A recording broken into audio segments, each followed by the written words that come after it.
Hello and welcome to Vidhya. So let's start with the analysis of the Indian Express newspaper dated 28th of January. So the first news which we'll be discussing is its handover complete. Air India returns to Tata home after 69 years. So it was in the year 1953 that Air India, which was earlier owned by Tata itself, become a public sector entity wherein government has got the stake in the company. And now, after nearly 69 years, now Tata has now again become the owner of Air India.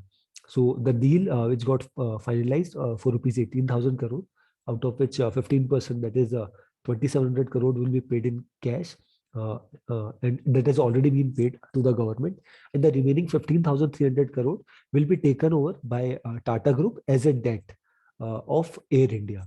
So the overall debt, if I tell you, is nearly more than 60,000 crore, but the debt which has already been taken by Tata Group, and the remaining debt, for the remaining debt, a separate entity, that is Air India Asset Holding Company Limited, has been formed, which will overlook the entire debt and will pay back its dues.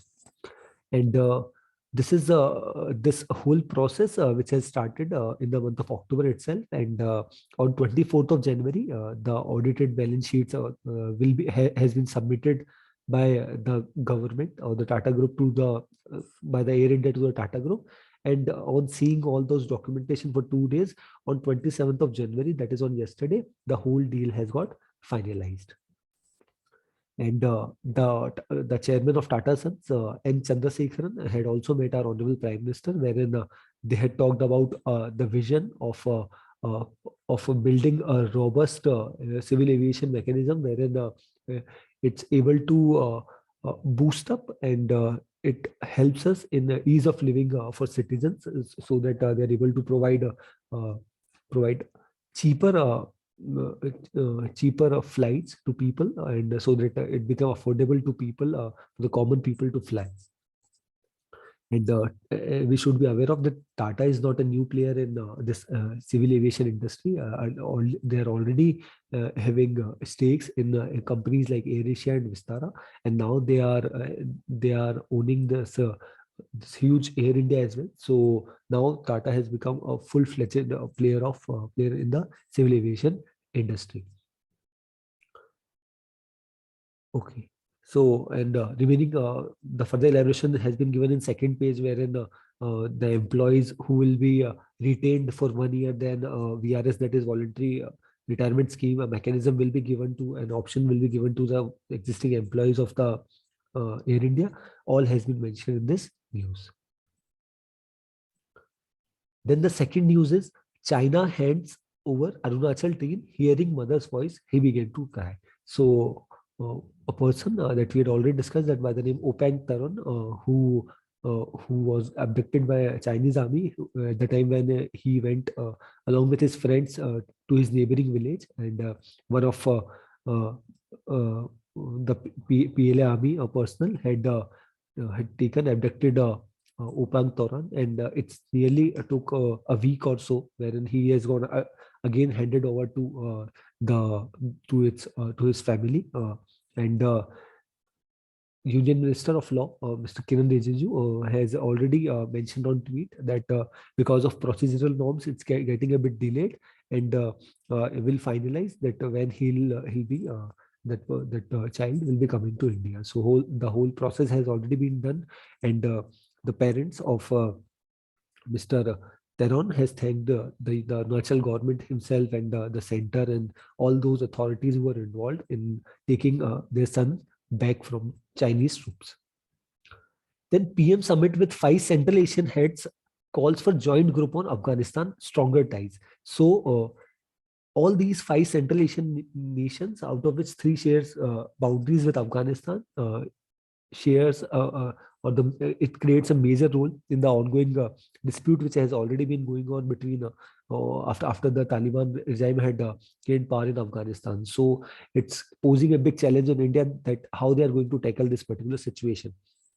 So, our honorable Prime Minister, earlier in last month, we were discussing this news as well, that the leaders of or the presidents of these five Central Asian nations will be visiting as a chief guest for our Republic Day celebration. But ever since we have seen this third wave and a huge spike in terms of new cases, so we have dropped out that plan, and then we have cited that. No, none of these Central Asian leaders will be coming for this Republic Day celebration as a chief guest. Rather, on next day, that is on 27th of January, our Honorable Prime Minister will be meeting all these leaders of these, all the presidents of these five Central Asian countries virtually, and they'll be discussing about different ties, issues. So they had talked about our Honorable Prime Minister has chaired this particular meet wherein all these five Central Asian leaders were present, and they had discussed that there is no proper travel plan, or there is no proper uh, route between these five Central Asian nations and India. So that's why we need to work upon it. And apart from this discussion with respect to Afghanistan and how to maintain peace in the in this Central Asian region, so all these issues were discussed. And PM has also, on an optimistic note, has said that he is hopeful that in future as well we'll be holding more such meets in order to maintain peace and harmony in the Central Asian region. Okay, so the further elaboration has been given on the second page as well.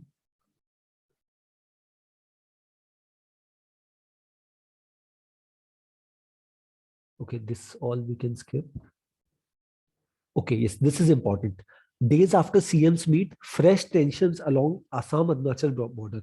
So, as in northeastern states, we generally see that there are disputes with respect to boundaries between Assam, Meghalaya, Assam-Mizoram border dispute, and even Nagaland as well, and Arunachal Pradesh as well. So the recent government at the center as well, the current government at the center is quite proactive in solving these disputes, because in majority of these states, BJP or the NDA government itself is in power, so they have the authority to call for their CMs.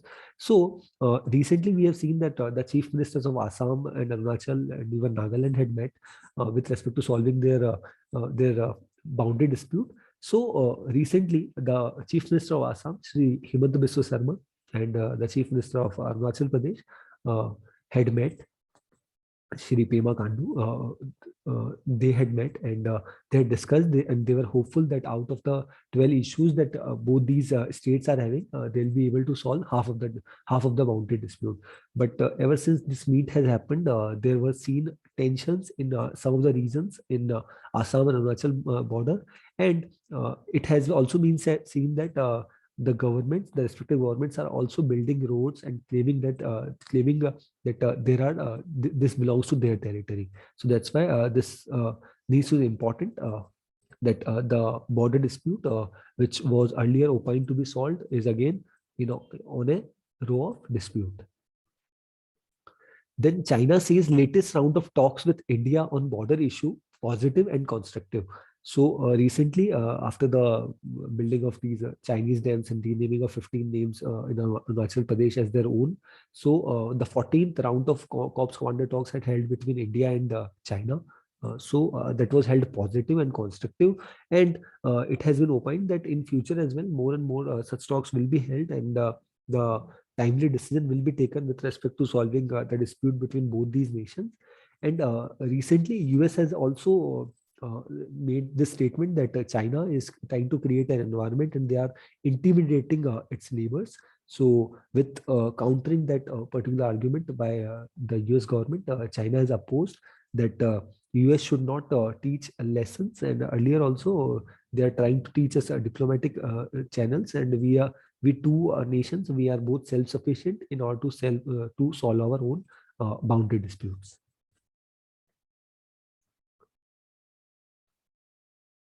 Okay.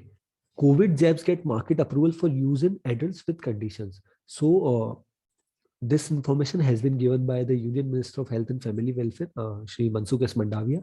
wherein in a tweet he has made this statement that now COVID jabs, that is basically in India, the EUA, that is emergency use listing, which has been given to Covishield and Covaxin, they will be available in market. So that doesn't mean that if you are going to a normal chemist store and you are asking for Covishield and Covaxin, you will get it. But it will be given to a few of the designated, some of the designated uh, hospitals and healthcare centers, and the government will properly keep a track, keep an eye on which person has asked for this vaccination, this vaccine dose, or this particular vaccine, and it will be done under a proper documentation framework, and in every 15 months the government, the data has to be sent to the government, and the same has to be uploaded to different the COVID platform, which has been made by the government. So a lot of procedural delays are there, and this is unlikely that you'll just go to a retail pharmacist and will get it. This is not the case. But yes, the government has given this particular and this information we have received from the Ministry of Health and Family Welfare as well, that COVID jabs, they have got approval for this market availability of in market. And the CEO of Serum Institute of India, Shri Adar Poonawalla, has also said that this will enable us in fighting this particular pandemic, and this will help us in inoculating the third dose or the booster dose to our population.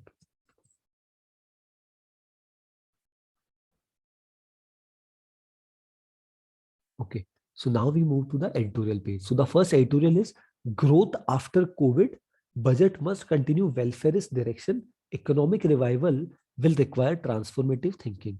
So in this particular editorial, the author is talking about the pre-COVID and the post-COVID situation, and how much we have lost in terms of our economy, in terms of growth, if we compare, if COVID hasn't been the case, right? So the author, he had started on a positive note, that we are optimistic, and the recent data has shown that though we are in a stage of third wave, but still our GDP growth has been already been estimated at about 9% or 9.2% to be precise. That is a good situation for our country, right? But the author has also cited in this editorial that our economy, if we compare it to the pre-pandemic situation, it has contracted like anything. So that is a cause of worry. And this lag which we have faced in the past 2 years of this COVID-19 pandemic, we need to work in the upcoming 5 years more precisely, more dedicatedly, so that we'll be in a situation so that we'll be able to compensate the loss that we had occurred.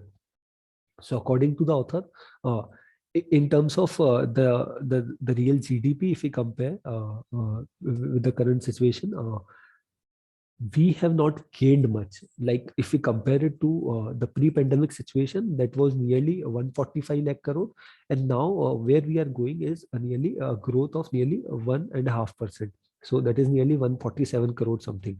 So according to the author, if COVID hasn't been the situation, then we would be at a position of nearly 100 real GDP, or India's national GDP would be around more than 163 lakh crore, and now we are lagging at nearly 147 crore. So there is a difference of nearly 16 lakh crore. So we need to work upon in the upcoming 5 years, and even in the upcoming 5 years, though our earlier, if we compare the situation from 2014-15, ever since this government is there, we are seeing a continuous growth of nearly 7.1%, and that helped us and came in a comfortable situation what we are before pandemic.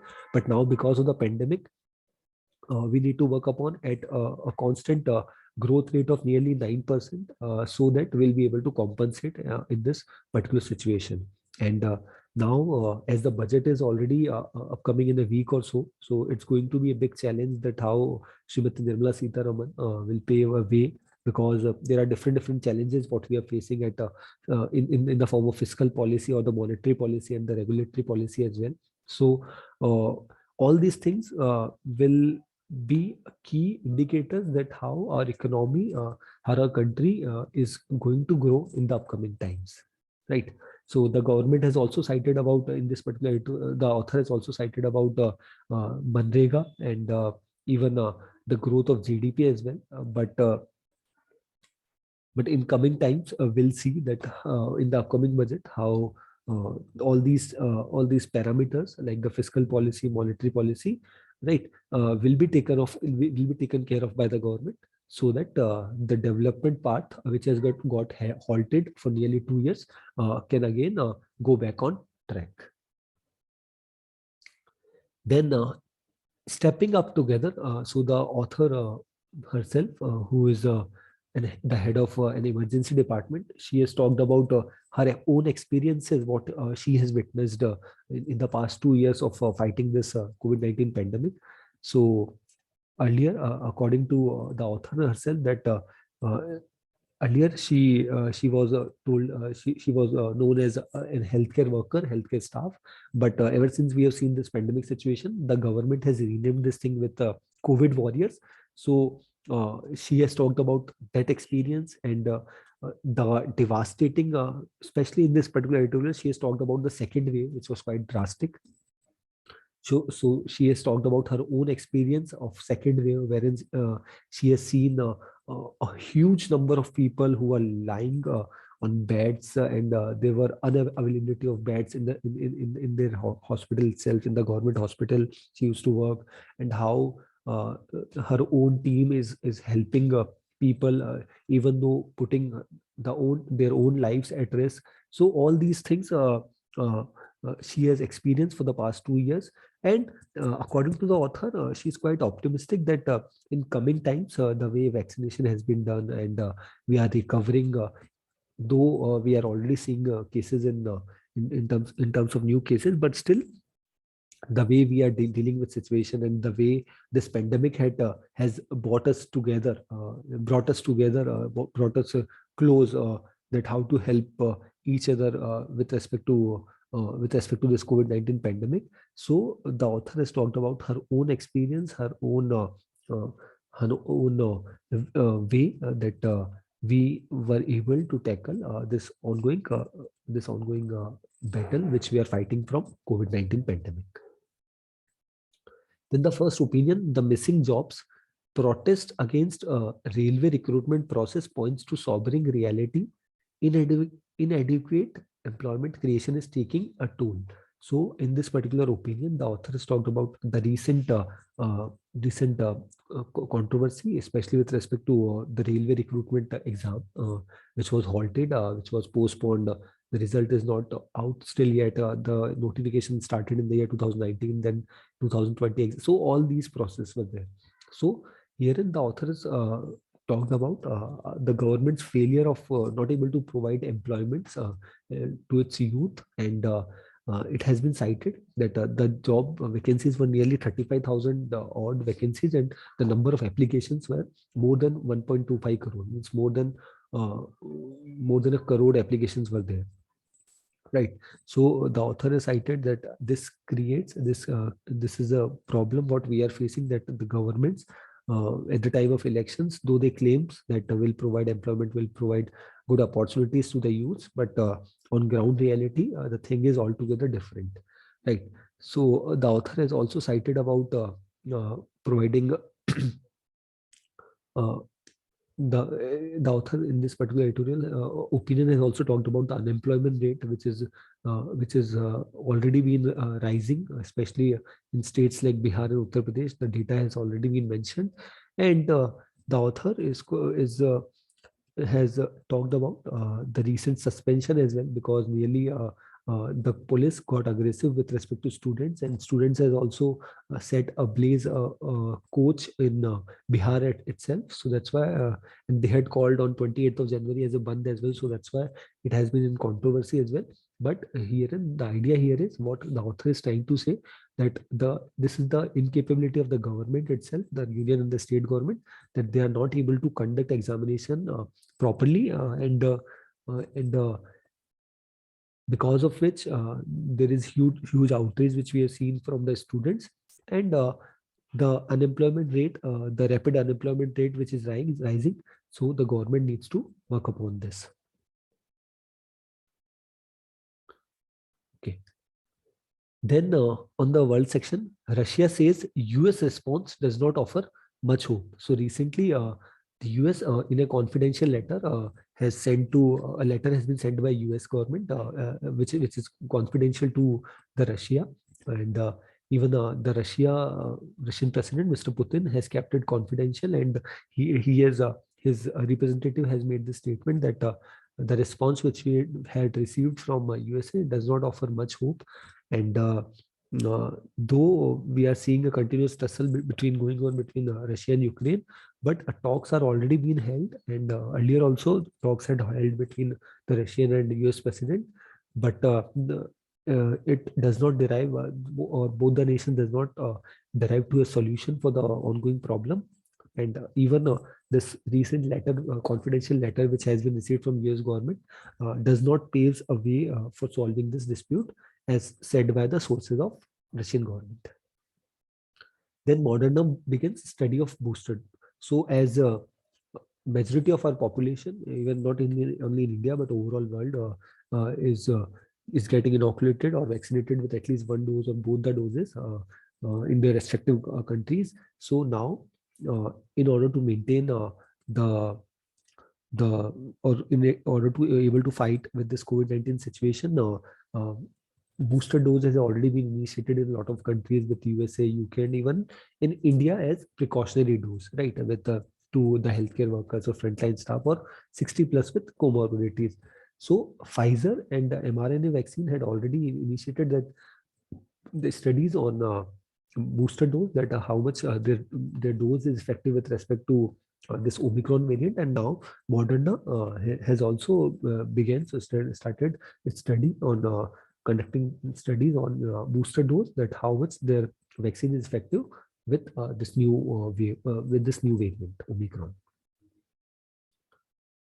Then the first explained is federal move and Indian markets. The US Federal Reserve has signaled a possible hike in interest rates soon, leading to a nervous reaction in Indian markets. How will the expected hike impact markets and the economy, and what should investors do? So this particular explained is talking about the recent updates which has been said by Jerome Powell, the federal chairperson, that US is optimistic. US Federal is optimistic that from next financial year, or we can say that from April, will be changing their stance from accommodative, and will be seeing that the prices or the monetary policy committee or the repo rates, reverse repo rate respective in USA and other federal reserves are going to increase. They have hinted this. So this has created impact not only on USA but even on India as well. Wherein if we compare to the current situation of Sensex and Nifty, that has seen a overall dip of nearly 4,000 points, especially in Sensex.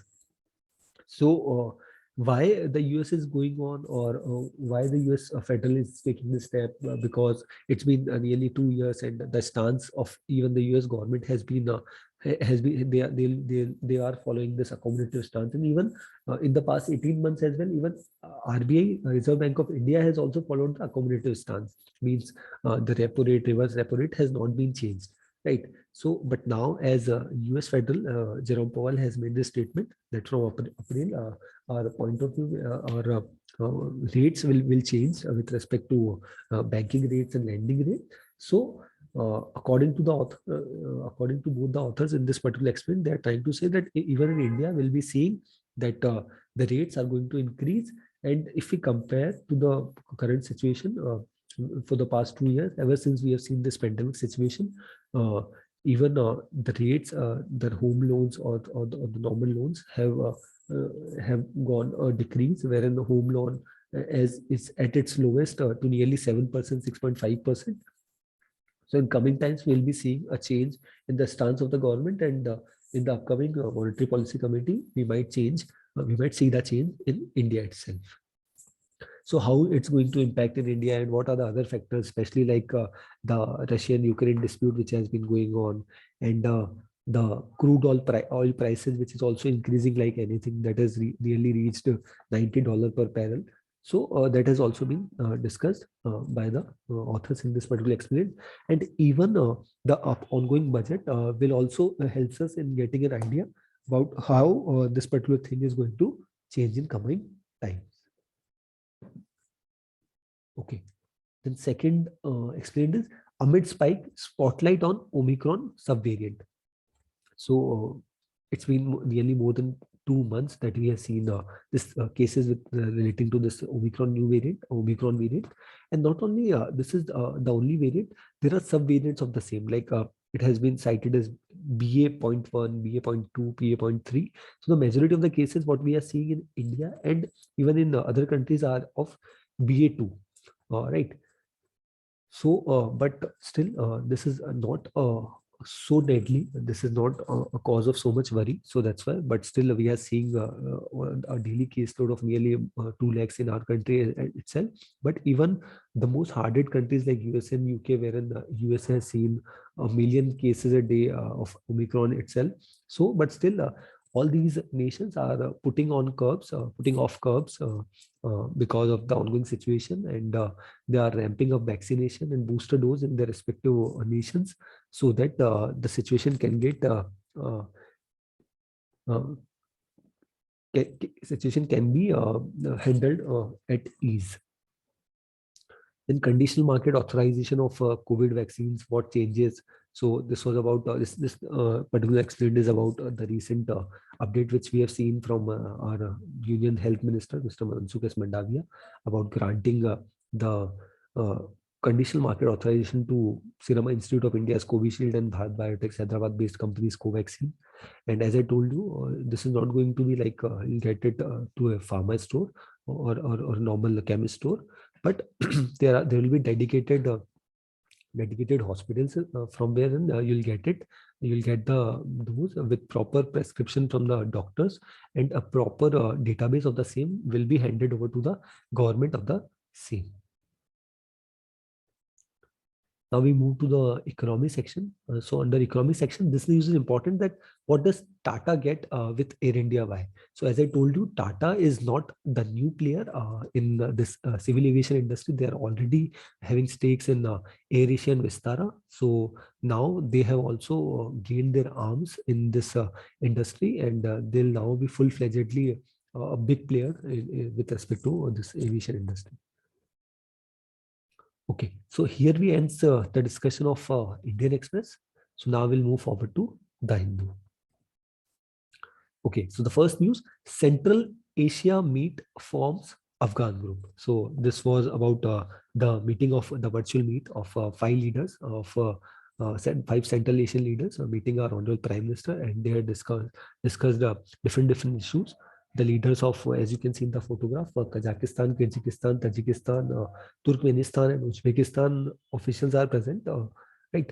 And they had talked about concerns with respect to the Afghan issue, how to solve this dispute, and even the regional connectivity between these Central Asian nations and including India.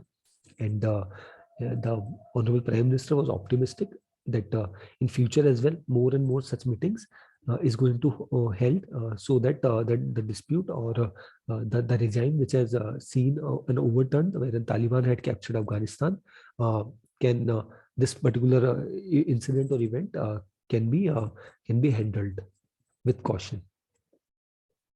Then early signs of a flat caseload, says government. So recently, the ministry, health ministry, has made this statement that now we are seeing a flat caseload, wherein earlier when we are seeing a near caseload of more than 3.5 lakh per day, now cases have reached nearly 2.5 lakh per day. So in some of the states, we are seeing that the cases are decreasing, and few states the cases are increasing as well. But the health ministry has cited that nearly 400 districts are there which are seeing which is having a positivity rate of more than 10%. But still, there are states like Karnataka, Maharashtra, Kerala, Tamil Nadu. They are seeing a decrease in terms of cases, but uh, but even some states are already been there, like Delhi, Odisha. They are also seeing a decline in terms of cases, but still there are few states like Karnataka, Maharashtra, Kerala, and Tamil Nadu. They are the big hit wherein cases are increasing on a daily basis. Then PLA hands over missing team to army. This news we had already discussed. Then Air India back in Tata Group hangar. So now again Air India has become the owner after nearly 69 years. Like as I told you, in the year 1953, uh, the the original owner or the actual owner, Tata Group itself of Air India, Tata Air India went into public. Worked as a public sector enterprises. So now again after 69 years, Air India has been acquired by Tata Group. They're opposed to third party in LSE talks, China tells US. So this was the recent statement of intimidating its neighbors made by USA. So in opposed to that, China has talked about the coercive diplomacy of USA, which USA is following for the past so many years. So this has been referred, and according to Chinese sources, they have said that we both nations are capable enough to solve the ongoing dispute or the ongoing border dispute between both the nations. Okay, this we can skip.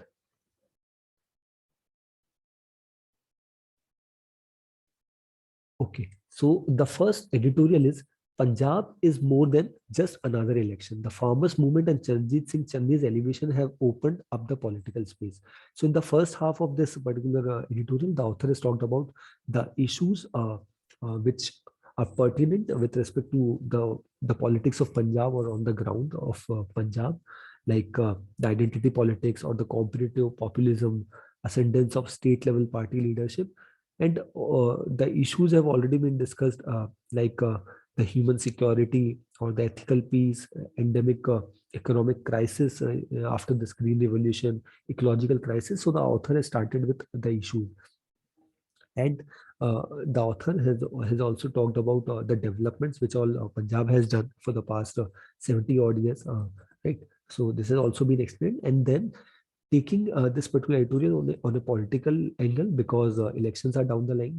Five poll-bound states are already been there, and on 20th of February, in a single phase, elections are going to held in Punjab. So the author has talked about the parties who are contesting.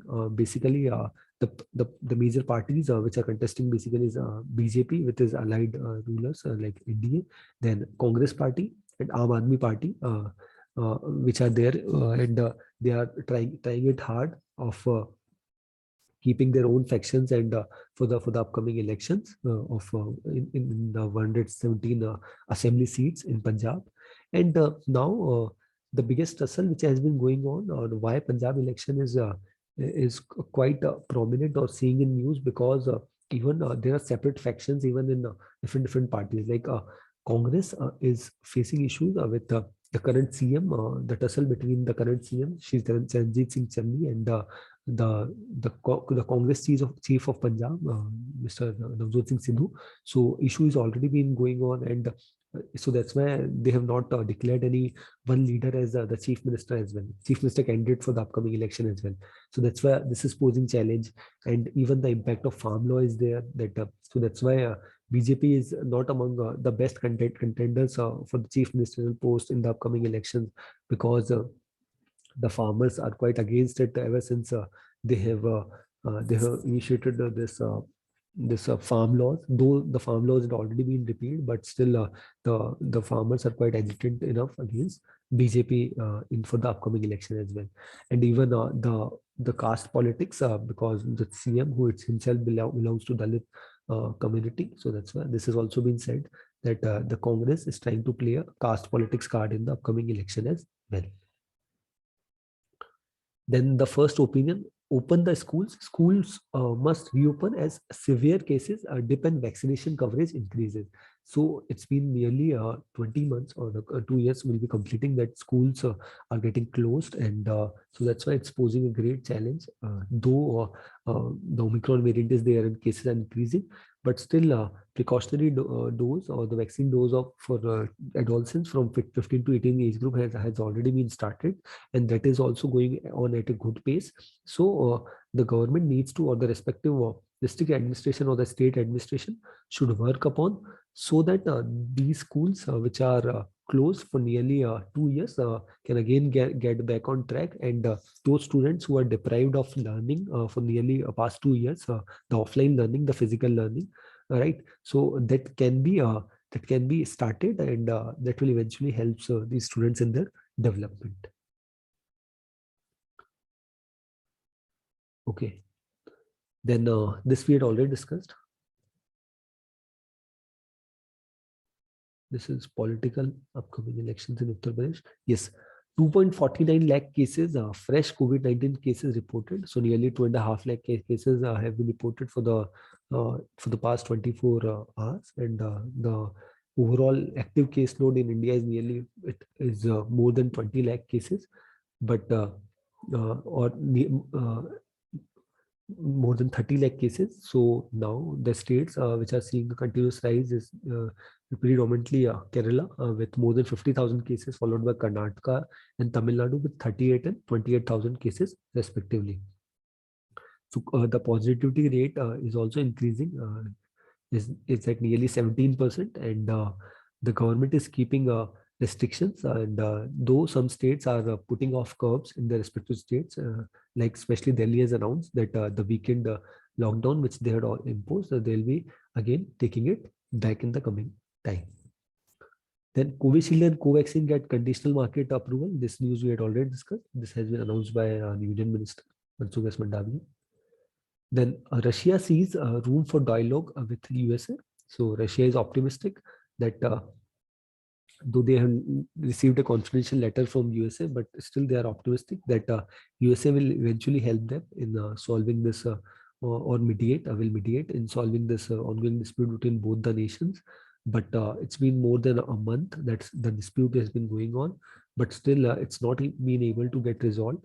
So in coming times, we'll see more clarity that how both the nations, that is Russia and Ukraine, get into dispute, or how they are going to solve their dispute between both the nations. Okay, so here we ends the discussion of both the newspapers. I hope the session was insightful. That's all from my side.